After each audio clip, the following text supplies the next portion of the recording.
The slavish obedience to the dictates of unelected bureaucratic bodies by our own elected officials is actually doing us a lot of harm.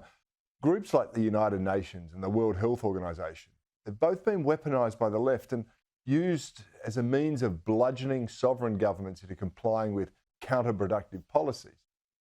I can't think of any more damaging examples than those peddled by the extreme green agenda.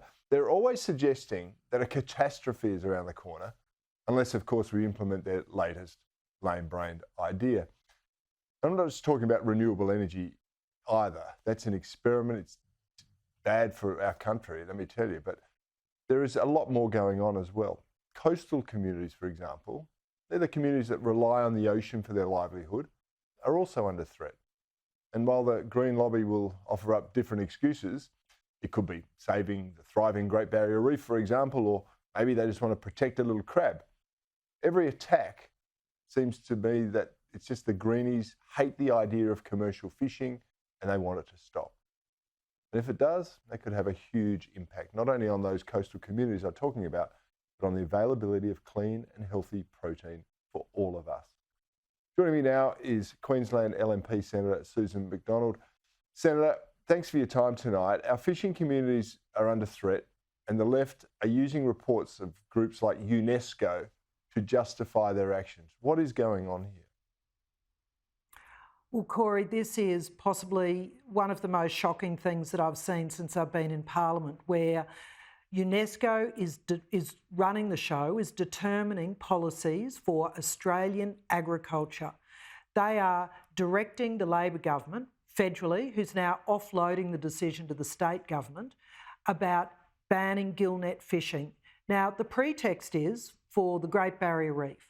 But I've spent some time asking questions at estimates about speaking to fishermen, whether it be in Corumba or Cairns or Tully, as I did this morning, about the science that they are carrying out. They work to a higher standards than what's legislated and regulated for their nets, for where they fish and how they fish. These are people who in some cases are hundreds of kilometres away from the Great Barrier Reef. And in the cases of those who are close to the Great Barrier Reef, they are inshore fishermen.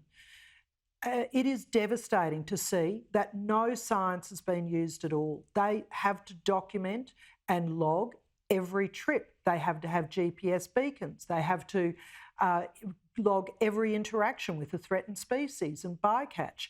And yet the fisheries departments are reflecting no incidents, no impacts from these commercial fishermen, and yet these are some of the excuses that have been used to allow UNESCO to direct Tanya Plibersek, the Environment Minister, and then to direct the State Agricultural Minister, Mark Furner, to shut down gillnet fishing. And it gets worse, Corey, because the shutdown is the 31st of December, with almost no consultation.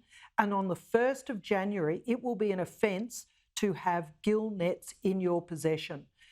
Their compensation is only available for nets. It's not available for boats, for processing, for the generations of professional fishing that's happened in these communities.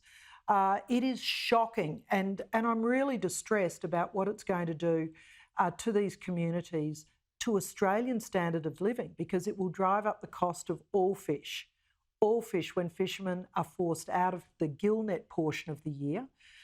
It'll drive up the cost of living and means that if you enjoy wild-caught barramundi, you won't be very soon, thanks to this weird deal between an offshore entity being UNESCO, green activists, and a very sensitive federal environment minister who's trying to secure her own seat in inner city Sydney.